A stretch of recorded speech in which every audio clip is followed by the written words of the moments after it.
तो जी, पूरा हमारा एजेंडा तैयार है। जी। वो एजेंडा मैं आपको अभी नहीं बताऊँगा। सलाम नमस्कार, आप सभी का स्वागत है मेरे हरियाणा टाइम्स में और आज हमारी जो मौजूदगी है हथीन के अंदर। हथीन में एक जानी-मानी हस्ती है जो पूर्व चेयरमैन रह चुके हैं। उनके लड़के हैं, जिनका नाम है रविन ठाकुर। हाँ जी।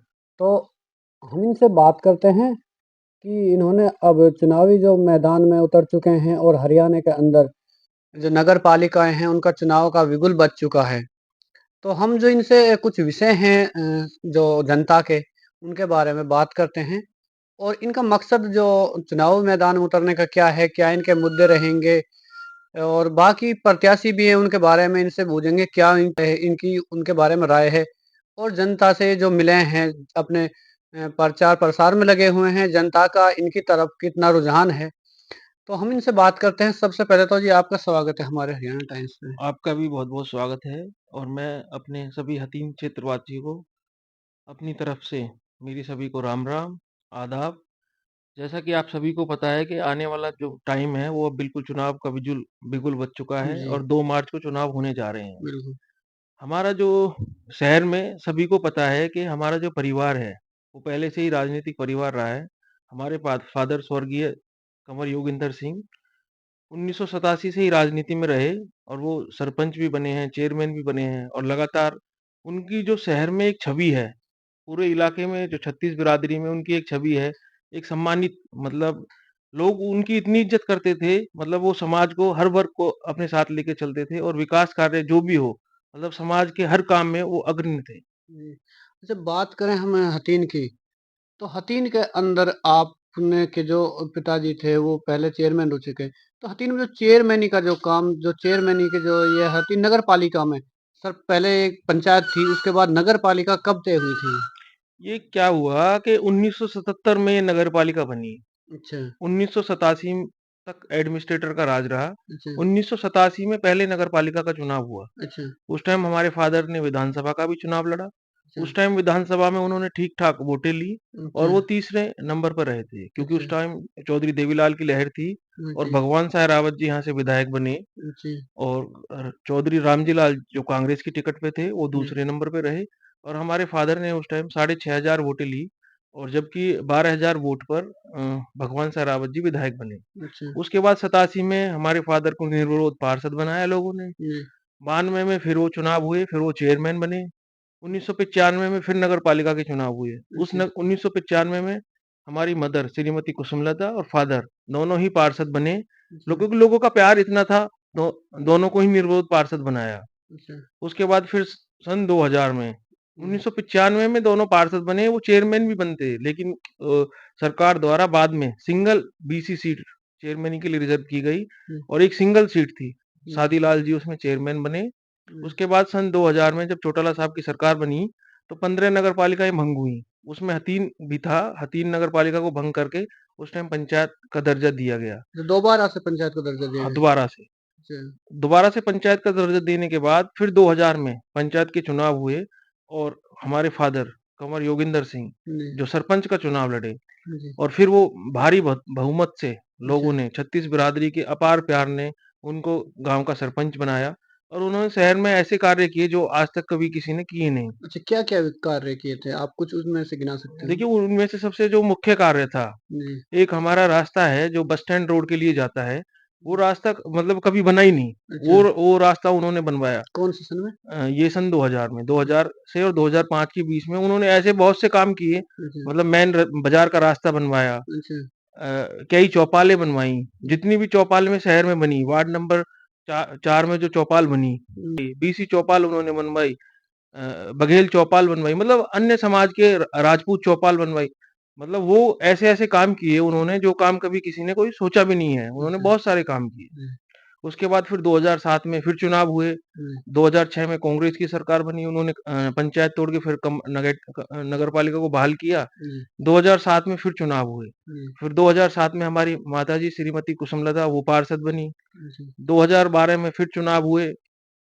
फिर हमारे फादर कंवर योगिंदर सिंह फिर चुनाव लड़े, वो जी, फिर पार्षद बने। जी, 2014 में वो एक्सपायर हो गए। जी, तो 2014 में फिर हम राजनीति में आए, उनके बाद मैं दूसरी पीढ़ी में राजनीति में आया। तो जी, 2014 में लोगों ने प्यार दिखाया और मुझे निर्विरोध वार्ड नंबर 11 से पार्षद बनाया। जी, फिर 2018 में आम चुनाव हुए, उसमें हम पार्षद बने।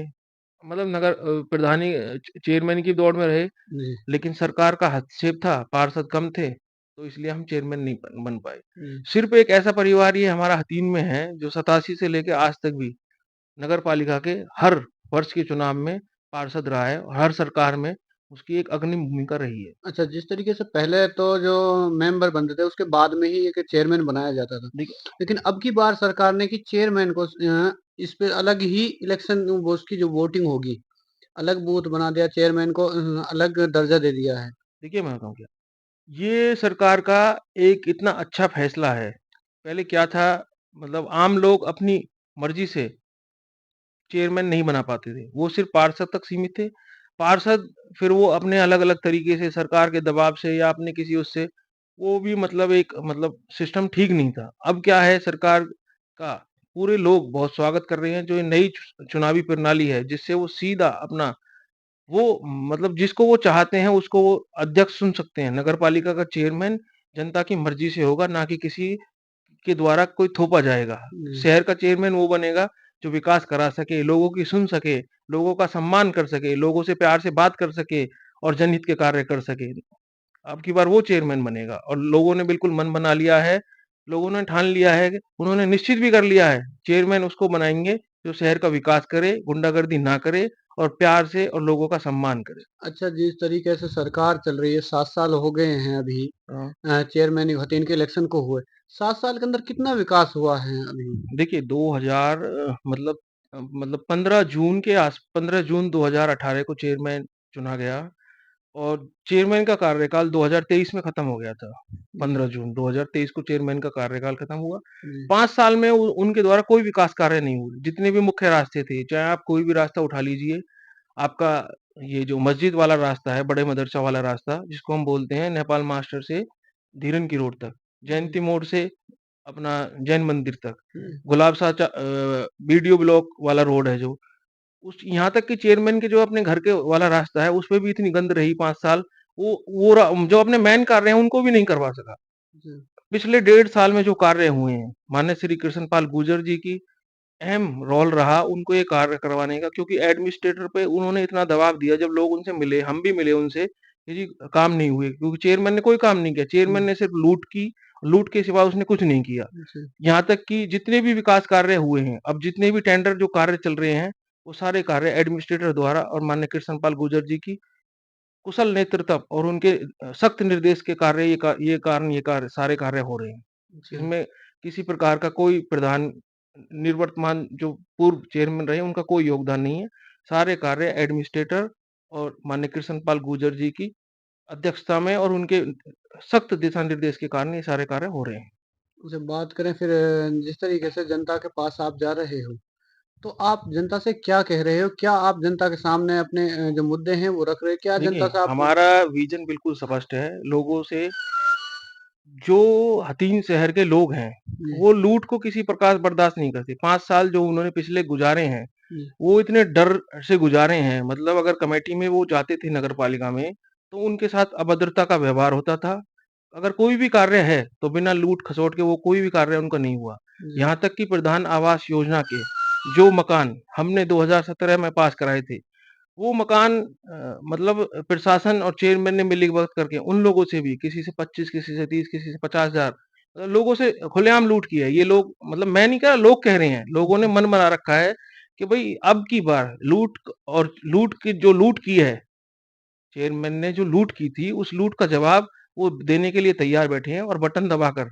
जी, क्योंकि उनके पास देखो वो लोग गरीब लोग हैं, वो ना तो लड़ाई कर सकते, ना झगड़ा जी, कर सकते। लेकिन वोट की चोट से जैसे इस प्रकार दिल्ली से जो आपदा गायब हुई है ना, वो जी। हथीन से भी आपदा गायब होगी, जो लूट गायब होगी और बिल्कुल सुशासन और बिल्कुल ऐसा सरकार बनेगी जो लोगों का छत्तीस बिरादरी को सम्मान पूर्वक उनका काम कर सके। अच्छा, जिस तरीके से हथीन के अंदर और भी प्रत्याशी हैं, आपको ही जनता क्यों चुने? देखिए मैं बताऊँ क्या है, उसका भी एक कारण है, क्योंकि हमारा जो परिवार है वो राजनीतिक परिवार रहा है और सबसे बड़ी बात जो हमारे परिवार की एक खासियत है, हमारा परिवार किसी भी ऐसा जो कोई भी ऐसा कार्य नहीं करता जो गुंडागर्दी वाला हो। शांति स्वभाव वाले लोग हैं हम और अमन-चैन की राजनीति हम पसंद करते हैं और बिल्कुल लूट-खसोट का हमारा कोई काम नहीं है। जो भी काम करते हैं जनभावना और जनसेवा का हम काम करते हैं और इसीलिए लोगों ने मन बना रखा है कि भई अब की बार लोगों का एक ही नारा है कि भई योगन सरपंच का लड़का है, उसको ही चेयरमैन बनाना है। अच्छा, और एक और सवाल है हुँ। कि आप हथीन के अंदर जो समस्याएँ बहुत हैं, देखिए, मैं बताऊँ क्या है, लेकिन हथीन के अंदर ऐसे कार्य होने हैं जो पिछले क्योंकि सरकार जो है ना हमारी डबल इंजन सरकार है, इस बार ट्रिपल इंजन सरकार बनेगी।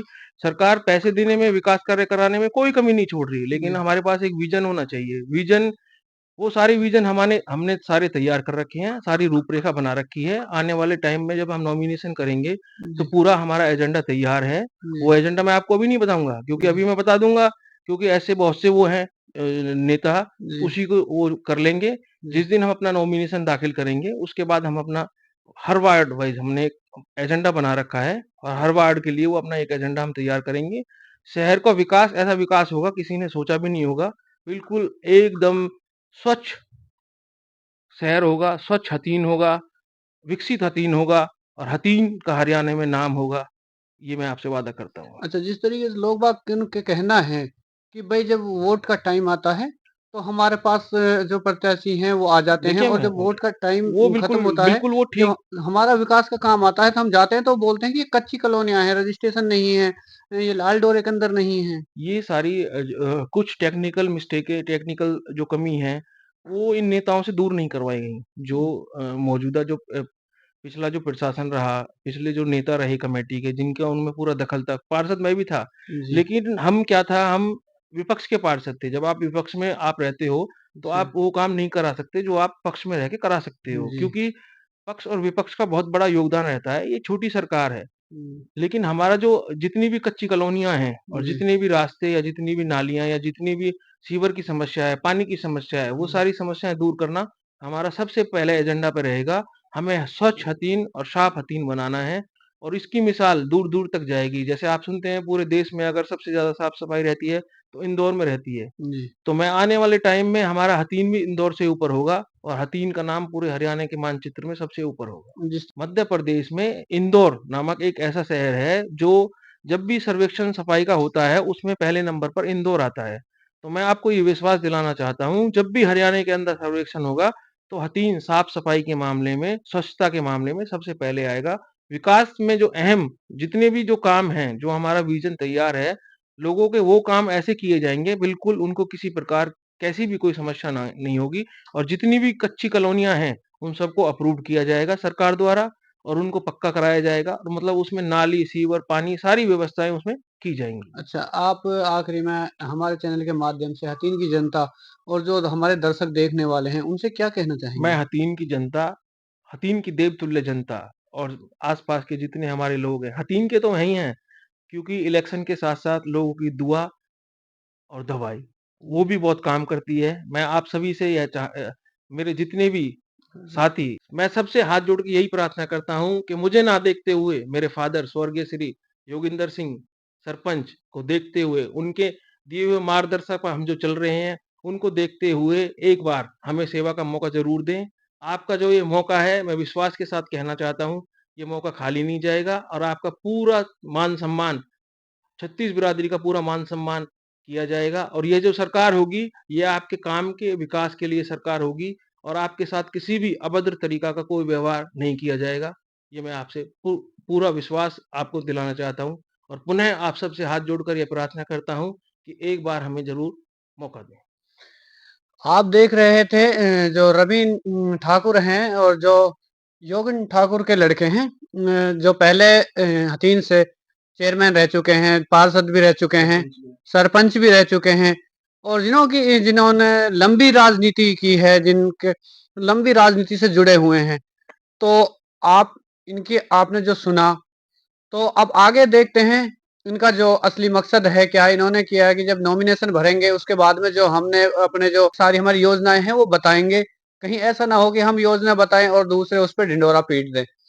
तो आपको अगर ये वीडियो अच्छी लगी तो लाइक करें, चैनल को सब्सक्राइब करें और वीडियो को दूसरों तक शेयर करें, जिससे कि जो हम इसी तरीके की और वीडियो देखने के लिए हमारे चैनल पे जुड़े रहें।